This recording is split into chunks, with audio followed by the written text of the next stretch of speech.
meteorologist Tim Strong for your first alert. Wrdw Warrior Project is proud to partner again this year with Parker's Kitchen to help empower your community's post 9/11 veterans, heroes, and their families. Thank you, Parker's Kitchen, for your commitment. Live from Augusta, you're watching News 1226 this morning. Businesses doing their final preps for tournament week here in the CSRA. We're going to check in with what they're doing in just a few minutes. But first, good morning. Thank you for joining us. I'm Nick Proto. 6 o'clock here on our Friday morning. Let's send things straight over to Emily Acton right now. Emily, we're tracking a first alert here for our Sunday into Monday. What are we looking at? Yeah, we are tracking that chance for strong to severe storms. I will say the latest models have come out and doesn't look as intense as what we were predicting just a couple of days ago. So that's the good news. And again, we're first alerting you. So we're telling you guys the first signs that we see. But thankfully, that has really kind of weakened. We're still going to continue that first alert as we monitor it throughout the weekend. But strong to severe thunderstorms, a flood risk is also on the table for late Sunday into the early morning hours Monday. So again, we're going to keep track of that as we go throughout the weekend. The start of your day today, though, is dry and warm. We are very warm to start off our Friday. 71 current temperature right now. We'll see those upper 80s by the afternoon, and we'll have a couple isolated showers thrown in there. So if you want to take your furry friend out on a walk, this is my girl Phoebe here and her sister Luca. But if you want to take your furry friend out there on a walk this afternoon, you're definitely going to want to have that first alert weather app handy so you know exactly when rain is going to impact your area. Emily. Before we get you to the latest from the course, overnight we learned a crash yesterday has turned deadly in McCormick County. South Carolina Highway Patrol says one person is dead after a collision between a sedan and an 18-wheeler. Investigators say the sedan was driving north on Highway 28 and an 18-wheeler was driving south when the two collided head-on. The driver of the sedan died and the driver of the tractor-trailer is in the hospital for their injuries. We're now just a few days away from the start of tournament week here in Augusta, just as the Augusta National Women's Amateur finishes up tomorrow. So are any last-minute preparations in town. Your Taylor Martin is live in downtown Augusta this morning. Taylor, what are those businesses doing to make sure they're ready?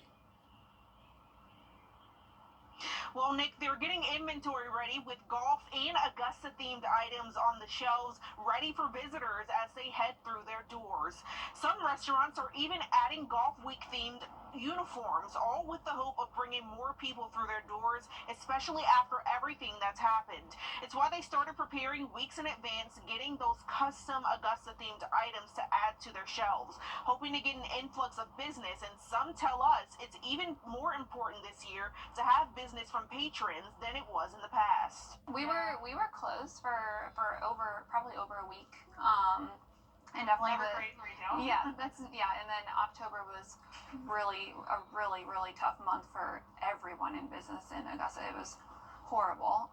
So I would say more than ever, yes, I feel like everyone kind of just wants to feel normal, so they just want to have a really good golf week.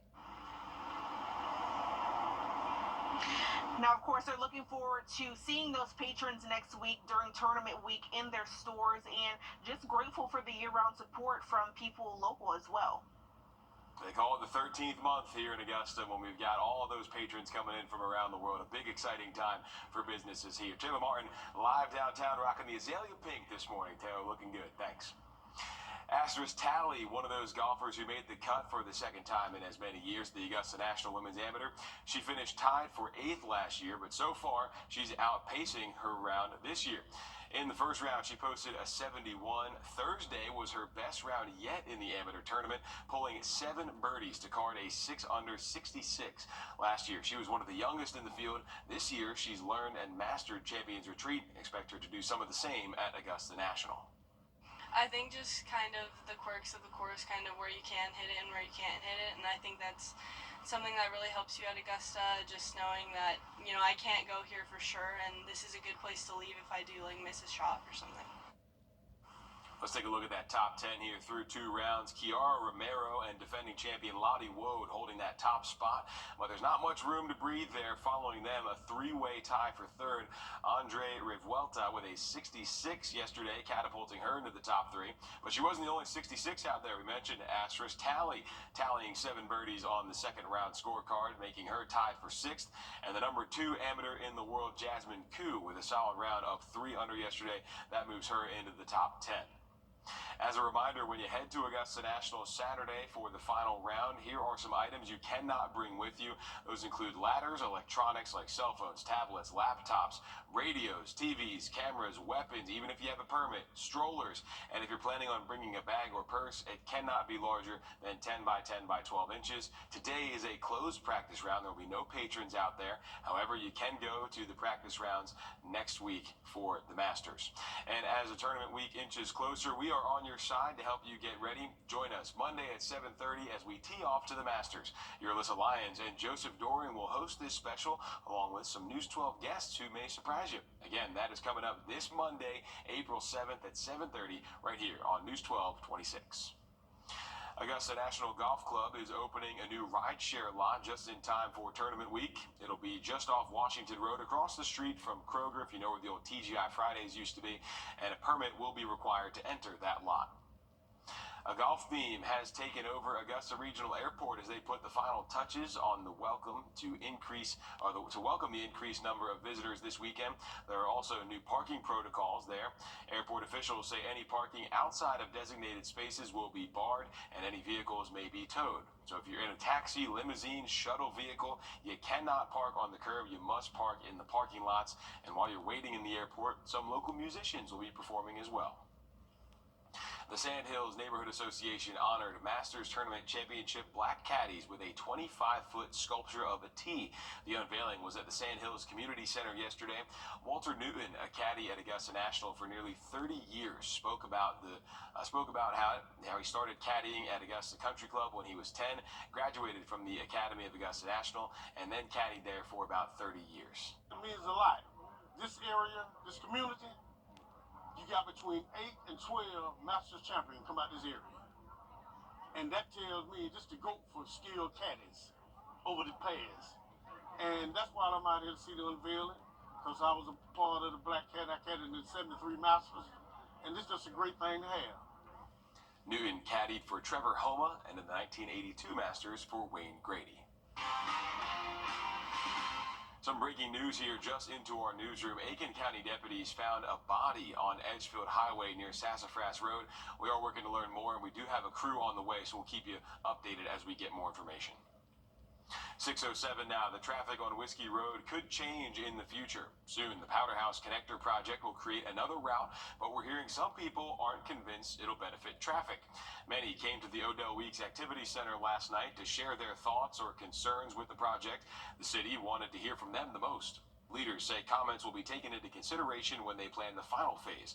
The project as a whole will be done in 2 phases. One man who lives near Whiskey Road says he's concerned about the second phase's impact on the environment. If you look at that area, it's populated by a lot of wildlife. We got deer, fox, we have eagles. They want to go through the wetland area and then through this forest. The proposed road has bike lanes. Who is going to ride a bicycle from East Pine Log onto Whiskey Road? He hopes the city will listen to all the concerned feedback. Phase 1 construction starts on the 14th and will last about 16 months. Aiken County deputies arresting 48-year-old Anthony Thomas in connection to a shooting on Carriage Hill Place last week. A report says the victim was in an argument with Thomas when he punched Thomas. He told deputies Thomas shot him in the head, but deputies didn't see a gunshot wound there. They did see one in the victim's back. Thomas is charged with assault, attempted murder, and possession of a weapon during a crime. We have more information on the deadly hit and run in Orangeburg County we brought you yesterday morning. 46-year-old Carrie Carr from Nices has died from her injuries after that accident on Savannah Highway. Carr was riding her bike around 3 in the morning before she was hit. South Carolina Highway Patrol is now looking for a car similar to this one here. Officials say the car is a 2013 to 2015 Burgundy Honda Accord. The front of the car should have damage to the front passenger side mirror. Troopers say the car is believed to have continued to Nices after that collision. Still ahead, Georgia lawmakers are trying to pass any bills remaining before the current legislative session ends. We're going to show you which could be moving on coming up. And a warm start to our day is going to end in a warm afternoon. 88, that average high temperature. We do have a chance of showers. I'll have a check on that. And we have a first alert in effect. I'll tell you more after the break. And as we head to break, giving you a live look here at Grovetown at I-20 at 6:09. At Midas of Augusta Physicians Mutual. First alert weather, where accuracy matters. From keeping you alert during severe weather to helping you prepared throughout the day. We're so confident in our accuracy, we're willing to bet on it. Introducing the 3-degree guarantee. Each weekday that our forecast high is within 3 degrees of the actual high, a local charity gets money in their bank. No other Augusta station is on your side the way we are, keeping you ready for anything and putting our accuracy to work. The First Alert Weather 3-degree guarantee, sponsored by Tub Doctor.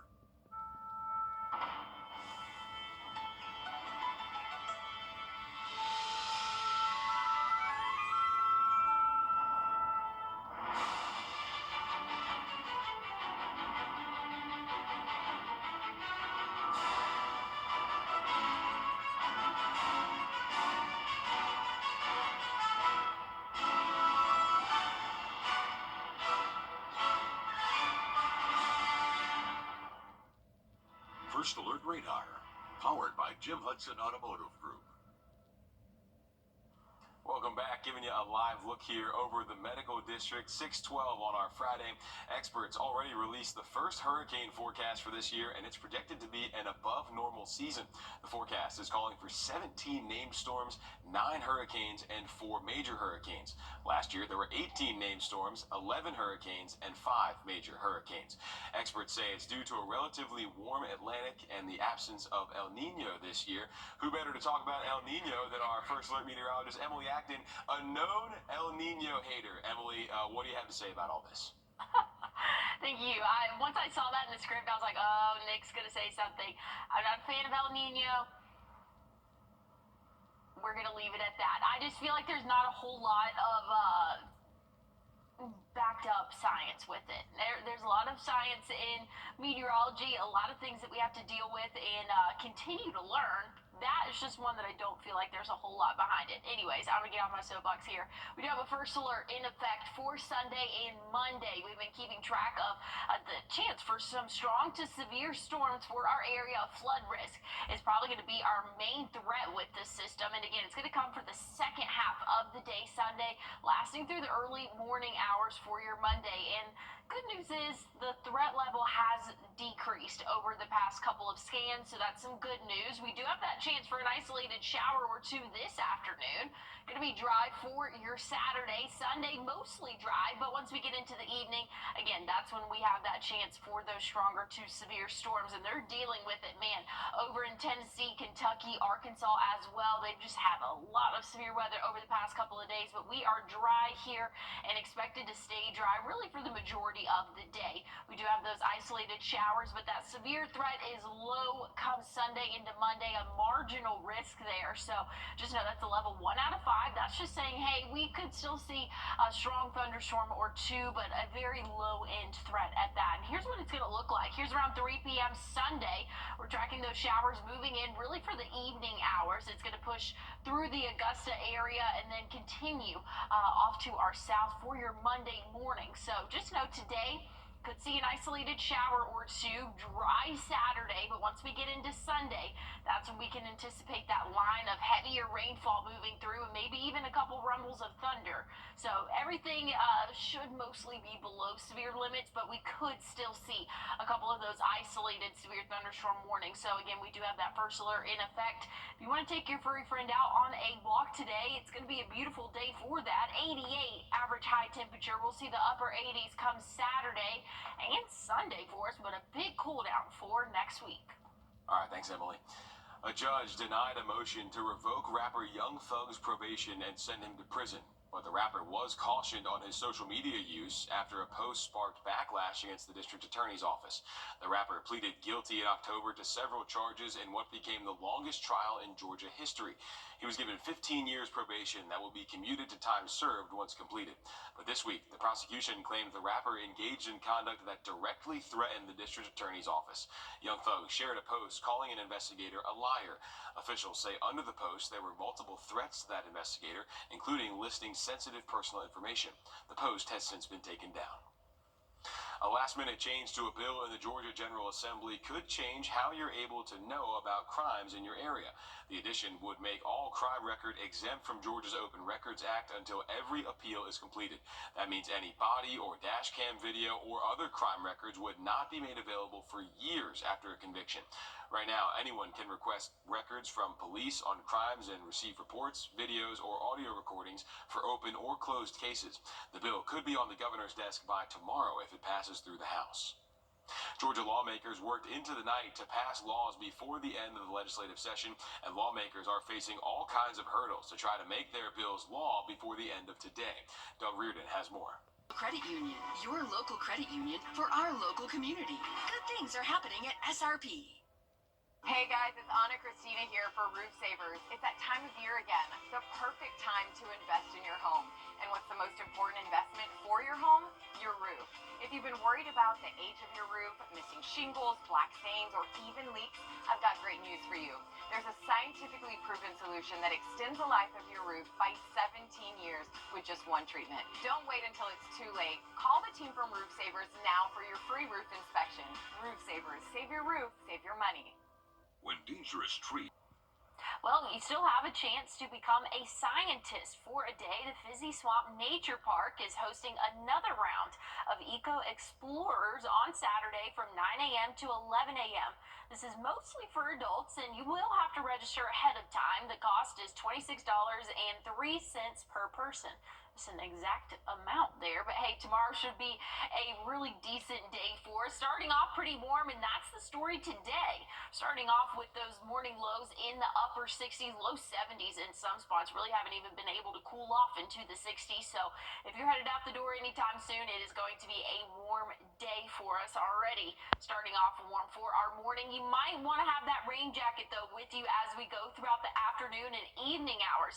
That's when we are tracking that chance for an isolated shower or thunderstorm for our area. So just make sure if you have any evening plans, you have that First Alert Weather app downloaded so you know exactly when rain is going to be on your street. So again, we're forecasting about that 30% chance, but that app can really give you that pinpoint there with our radar. So definitely a good tool to have. And hey, if you want to take your furry friend out on a walk, things are looking pretty good for at least the first half of the day today. It is going to be very warm and humid, but by the time we get to the afternoon, it will be hot. I mean, we'll see those highs in the upper 80s. So I think the earlier the better, and you won't have to deal with that rain chance until the second half of the day today. But we have a pretty nice forecast for us once we get past these chances of showers here. We do have that chance of rain again this afternoon, but Saturday, things are looking dry. A first alert in effect for your Sunday, but look, a big cool down for us as we go throughout the start of next week.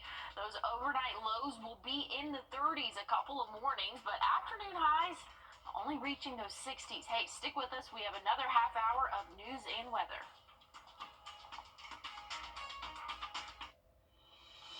Some moments are too perfect for words. A love so true, a night so magical. At Windsor Jewelers, we help you find the ring that tells your love story. A ring as timeless as your forever.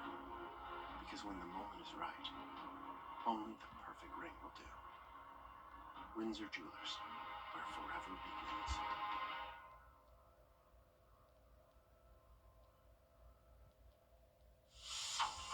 To your yard. Wild Birds Unlimited. Go to southernroofingaugusta.com for all of your roofing needs. Thanks for watching News 12 on your side. Live from Augusta, we're watching News 1226 this morning. Tournament week is almost here, and Augusta is making sure it's ready for all the Patriots. We're going to show you some last-minute preps coming up. And some people in Aiken not happy about a new road connector project. We're going to show you what they're saying in just a few minutes. But first, good morning. Thank you for joining us. I'm Nick Proto. 6:30 here on our Friday morning. We have made it to the end of the week, and we are going to get a hot day out there today. For that, let's send it over to First Alert meteorologist Emily Acton. Emily? Yeah, it is going to be a very warm day today. We do have that chance for showers this afternoon, but eyes are on Sunday and Monday. We have a first alert in effect for strong to severe storms. Flooding really going to be the main risk for our area. And I will tell you, the latest models have come out, and that severe threat definitely looks to have weakened for our area. So that's some great news for us. But things are dry and warm for the start of our Friday. So if you're headed out the door, just know it is going to be a hot day. I mean, when you're starting off with temperatures in the 70s, you know by the afternoon it is going to be very warm. I'm predicting around 88, 89 for that average high temperature for us. So it is going to be a warm start to our weekend. If you want to take your furry friend out on a walk, I would suggest the earlier the better, because we do have that chance of an isolated shower or thunderstorm when we go throughout the afternoon. And it's going to be a very hot afternoon for us, Nick. Okay, thanks, Emily. Before we get to some course updates, overnight we learned a crash yesterday has turned deadly in McCormick County. South Carolina Highway Patrol says a person is dead after a collision between a sedan and an 18-wheeler. Investigators say the sedan was driving north on Highway 28 and an 18-wheeler was driving south when the two collided head-on. The driver of the sedan died, and the driver of the tractor-trailer is in the hospital for their injuries. After months of preparation, tournament week only a few days away now, and all over Augusta, final preparations are being done before the patrons arrive. Businesses making sure they're ready for one of the busiest times in Augusta next week. Some of them say it's more important to have a business from patrons now more than ever. It's why they started preparing weeks, even months in advance, getting custom Augusta-themed items to add to their inventory. Some restaurants even adding golf week-themed uniforms, all with the hope of bringing more people through the doors, especially after everything that happened in the CSRA last fall with Helene, hoping the large crowds of patrons make their way through the doors. Custom, fun little items you can't get anywhere else, which has been cool to see everyone's reactions to those items. And we're always super busy in March, so it's been great with the locals, and now we're really excited for the patrons. They say they're just hopeful for the support from the visitors, which I'm sure they will get the 13th month of the year, they call it, these 2 weeks. Tally, one of the golfers, going to be playing the weekend at the Augusta National Women's Amateur for the second straight year. Last year, she finished tied for 8th. This year, sitting ahead of that already. She played a 71 first round on Wednesday, beat it with a 66 on Thursday, 6 under. That's her best round ever in the Women's Amateur. Last year, she was one of the youngest players in the field. This year, she's learned and mastered Champions Retreat. Expect her to do some of the same at Augusta National. I think just kind of the quirks of the course, kind of where you can hit it and where you can't hit it, and I think that's something that really helps you at Augusta, just knowing that, you know, I can't go here for sure, and this is a good place to leave if I do, like, miss a shot or something. Let's take a look now at that top 10 through 2 rounds. Kiara Romero and Lottie Wood, last year's champion, tied for first right now, but not much room to breathe behind them. 3 players tied for third at 8 under. Andre Vuelta with a 66 yesterday, catapulting her into the top 3. But she wasn't the only one out there shooting 66 last year. Sage Valley Junior Invitational champion Tally, who we just heard from, 7 birdies on the second round scorecard, tied for 6th. And the number 2 amateur in the world, Jasmine Koo, with a solid round of 3 under, getting her into the top 10 as well. As a reminder, if you're heading out to Augusta National tomorrow for the final round, here are some items you cannot bring with you. Those include ladders, electronics like cell phones, tablets, laptops, radios, TVs, cameras, any weapons, even if you have a permit, strollers, and if you're bringing a bag or a purse, it cannot be larger than 10 by 10 by 12 inches, and today is a closed practice round, so patrons will not be allowed. However, these are important things to note if you're heading out to any of the practice rounds next week as well. Well, this Sunday is the annual Drive, Chip, and Putt National Final at Augusta National Golf Club. 80 girls and boys will compete in the 12th annual competition. There are a few local faces in the field this year. Colton Johnson from Augusta and Shane Strickland from Aiken. Some returning finalists include Eloise Fetzer from Charleston and Hudson Justice from Gainesville, Georgia. Gates open at 7 o'clock tomorrow morning, or Sunday morning, excuse me. And as tournament week inches closer, we are on your side with helping you get ready. Join us Monday at 7:30 as we tee off to the Masters. Your sports team, Alyssa and Joe, will host this special along with some special News 12 guests who may surprise you. Again, that is Monday, April 7th at 7:30 right here on News 1226. Augusta National Golf Club also opening a new rideshare lot just in time for the tournament. It'll be just off of Washington Road across from Kroger and across from Walgreens there, if you know where the old TGI Fridays used to be. A permit will be required to enter that lot. We do have some breaking news this morning. Aiken County deputies found a dead body on Edgefield Highway near Sassafras Road. We are working to learn more. We have a crew just getting there, hoping to get some more information for us. 6:35 now. While the Powder House Connector project is set to reduce traffic on Whiskey Road, not everybody is on board. The project will go between Powder House Road and the South Centennial Avenue connector. Last night, people in Aiken were able to voice their opinions, some concerns to leaders about that project. Some don't think the project is worth cutting through forests and wildlife habitats, when ultimately they don't think it'll reduce traffic at all. You're not going to reduce by 18%. You're going to move more people onto Whiskey. You have the apartments behind PetSmart. You have the apartments just built across the street from Lowe's Foods. All those people come on to Whiskey Road. Crews already broke ground on the first phase of the project last week. Phase 1 will take about 16 months, with the second phase starting right after. In total, officials believe the project should take about 2 to 3 years. We do have a safety alert for you this morning. A boil water advisory is in effect for multiple streets in Beach Island. If you live on any of the streets listed here on your screen, you will need to boil your water for at least a minute before drinking or cooking. Officials say this is due to a water line break yesterday. And we're on your side with water safety after the advisory is lifted. Flush your pipes and let the water run for 5 to 15 minutes or until that water looks clear. Run your refrigerator's water dispenser, then install a filter, and run the dishwasher and washing machine for 2 empty and water-only cycles, and then another cycle using detergent. Still ahead, lawmakers in South Carolina are slowing down on a bill that would make you pay more in taxes. We're going to show you what's changed after the break. And a warm start to our Friday, and it's only going to get warmer from there. We do have a cool down, though, in the distant future. I'll tell you exactly when, and a check on your 7-day coming up.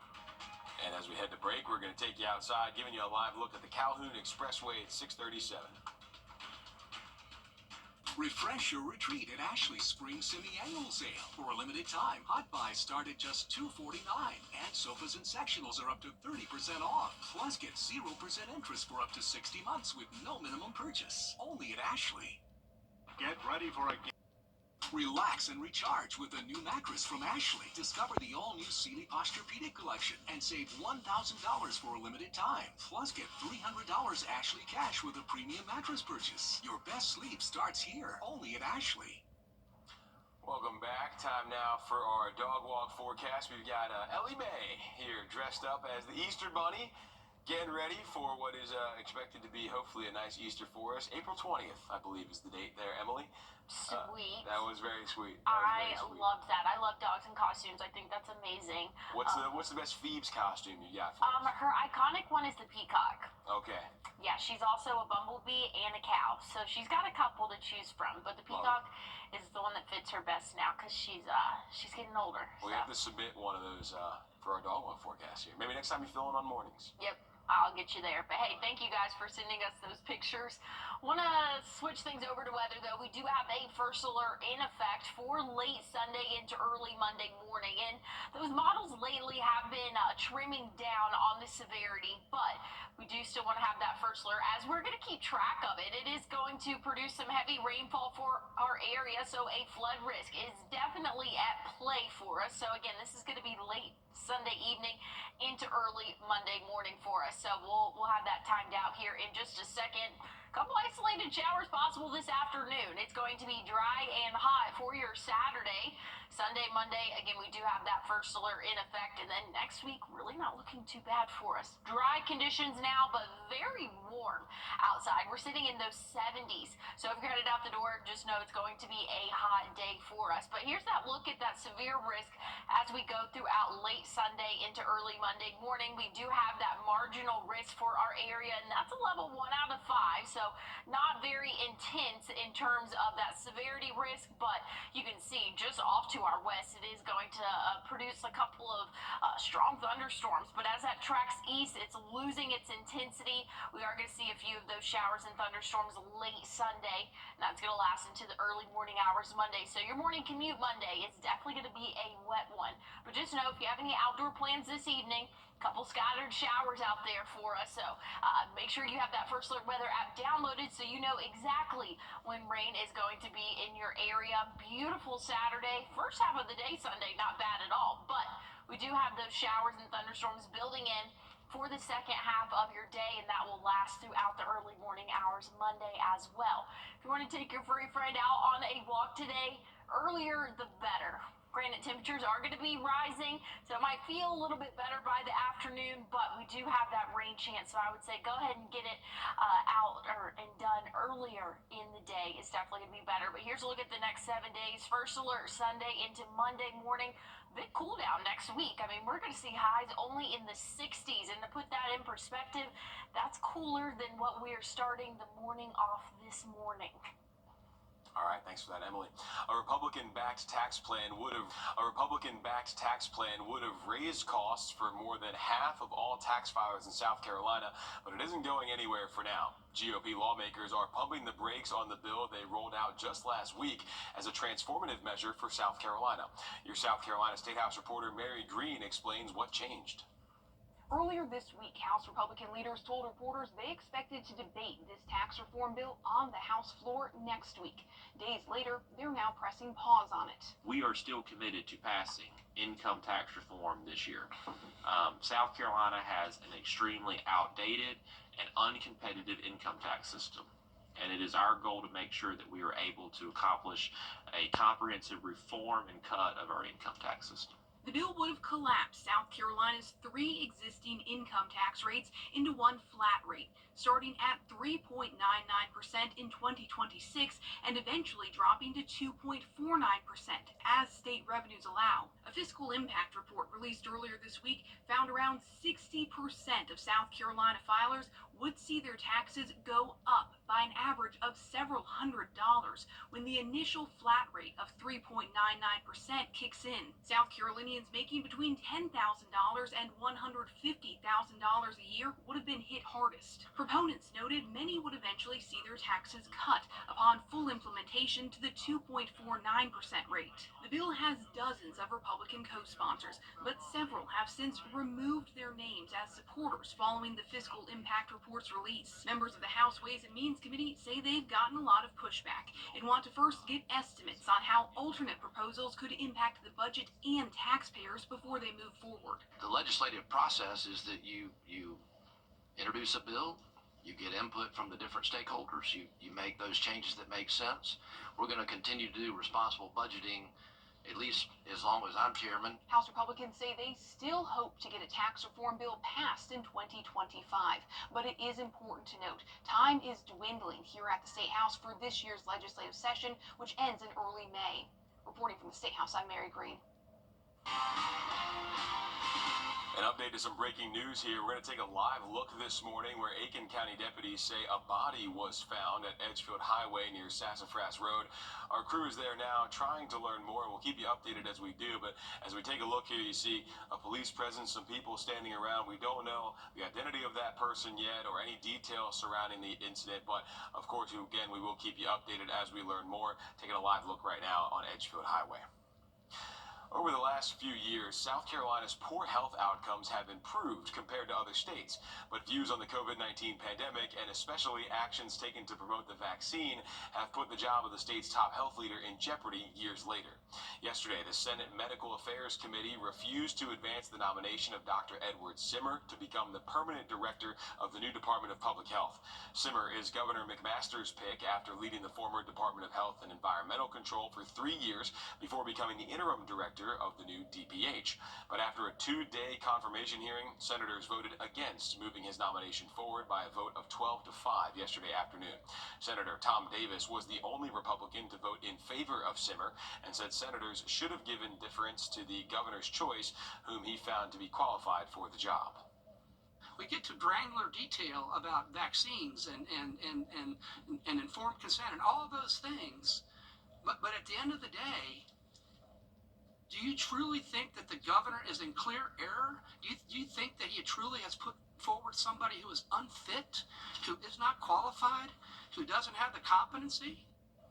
Simmer pushed back against what he described as outrageously false allegations made against him and his work, and says he's gotten threats during this nomination process. All 12 votes against him came from Republicans who almost exclusively focused their questions on the pandemic and the COVID vaccine. Committee Chair Danny Wrdw says Simmer's endorsement of the COVID shot was ultimately where many senators lost support for him. There's the sense among our constituents it could happen again. And will it be a repeat of exactly what transpired the last time? That level of concern is palpable for those of us that are hearing from them overwhelmingly. Governor McMaster has defended his pick in recent months. In a statement after the vote, McMaster said he remains resolute in his support of Simmer and is hopeful that the full Senate will see through the falsehoods and mistruths being spread about his service to the state and the nation. But for now, Simmer remains interim director of the Department of Public Health. After worries of a potential shortage of nurses in South Carolina, new data shows that may be going in the other direction now. The state's new loan forgiveness plan for healthcare workers has seen a nearly 160% increase. The program partners with employers who will cover a student's loan balance for their last 2 years of school if they accept a job after graduating. So far this year, it's helped more than 300 healthcare students in the state. We're going to take a break, but first, taking you outside, giving you a live look here at Grovetown at I-20. It is 6:48. Welcome back, giving you a live look here over the Calhoun Expressway at 6:51 on our Friday morning. It's time to get ready for the third annual Augusta Duck Dash. This is the Family Wise fundraiser that supports the A Place to Dream program, which provides beds for kids in need. They say the need has increased in part due to Hurricane Helene. Last year, the Duck Dash event went virtual because of damage at the Savannah Rapids Pavilion, but this year, Duck Dash is back to normal at the Savannah Rapids Park with a goal of raising $200,000. We're well on our way to hit that goal, but we need to hit that goal to be able to support the need that's in our community. That need is greater than that. We will continue to work and turn over every rock we can to support these kids, but we need Augusta Duck Dash to be successful this year so we can continue to give out these beds. You are able to buy these ducks now to race down the canal for prizes. It's taking place October 4th from 10 to 2 at the Savannah Rapids Park. The Family Y says there's still in need of sponsors for the event. And once tournament week is over, it won't be long till Easter's here. But until then, there are some events you and your family can enjoy now. Tonight, there's an Easter egg hunt at the Burke County Recreation Department starting at 6. There's going to be food, music, and a bunny you can take some photos with. For a full list of events, head to our website, wrdw.com, and search Easter.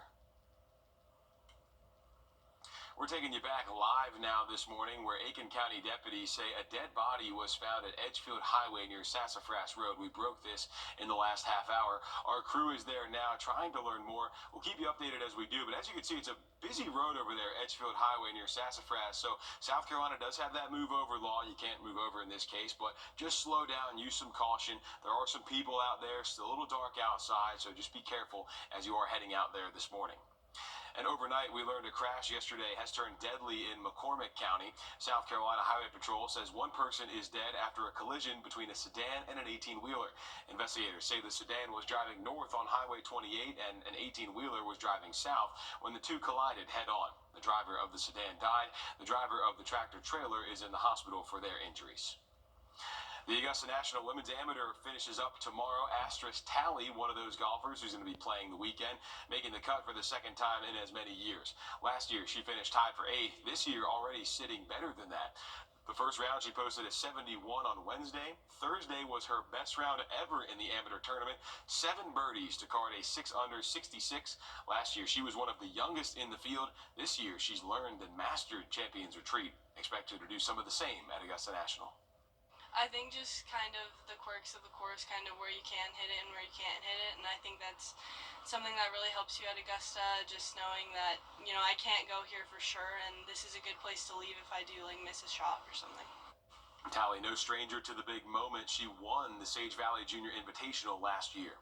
Let's give you a look now at the top 10 through 2 rounds. Kiara Romero and Lottie Woad, the defending champion, holding the top spot at 9 under par. But there's not much room to breathe behind them. A three-way tie for third with Andrea Revuelta shooting a 66 yesterday, catapulting her into the top 3. Mega Gane, the leader after round 1, still there, tied for third as well. Revuelta was not the only 66 out there. Tally had that 66 with those 7 birdies. She's tied for 6th. And the number 2 amateur in the world, Jasmine Koo, with a solid round of 3 under, getting her into the top 10. And as tournament week inches closer, we are on your side to help you get ready. Join us Monday at 7:30 as we tee off to the Masters. Your sports team, Alyssa and Joe, will host this special along with some News 12 guests who may surprise you along the way. Again, that is Monday night right here on channels 12 and 26. Well, thank you for that, Nick. Tomorrow is the Grow First Baptist Easter egg hunt. Starting at 9 a.m., the Grow First Baptist Church on Robinson Avenue, preschoolers through 5th graders can come out and hunt for Easter eggs. This event is free to attend and should be pretty decent weather tomorrow. Definitely going to be on the warmer side of things, but I don't think that's going to slow any of the kiddos down. This morning, a very warm start to our day. We're actually seeing low 70s right now. If you're headed out the door, that average overnight low, again, was going to be in those upper 60s, but I think with that humidity, it's really just keeping it a little bit warmer in those low 70s. So if you're headed out the door, grab that rain gear, but just know it's going to be a warm day.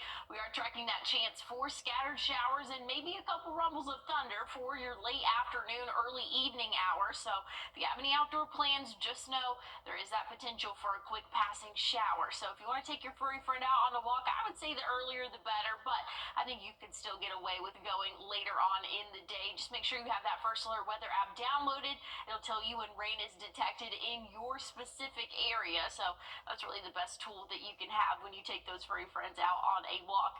Next 7 days, not too bad for us. Again, we have those isolated showers possible today. Saturday, looking dry and beautiful, but Sunday we do have that first alert in effect. Still very warm out there. We'll be in the upper 80s. We are tracking that chance again for severe storms. Once we get into Monday morning, that severe threat is still going to be here, but by the time we get into the afternoon, looking much better for your Monday, but a big cool down for us. Only in the 70s Monday, 60s for your Tuesday and Wednesday afternoon. Plenty of sunshine, so things are looking a lot better for the middle of next week. We will see you guys here at midday. Time and Temp, brought to you by your First Alert Weather Team. This is not you. It's not me.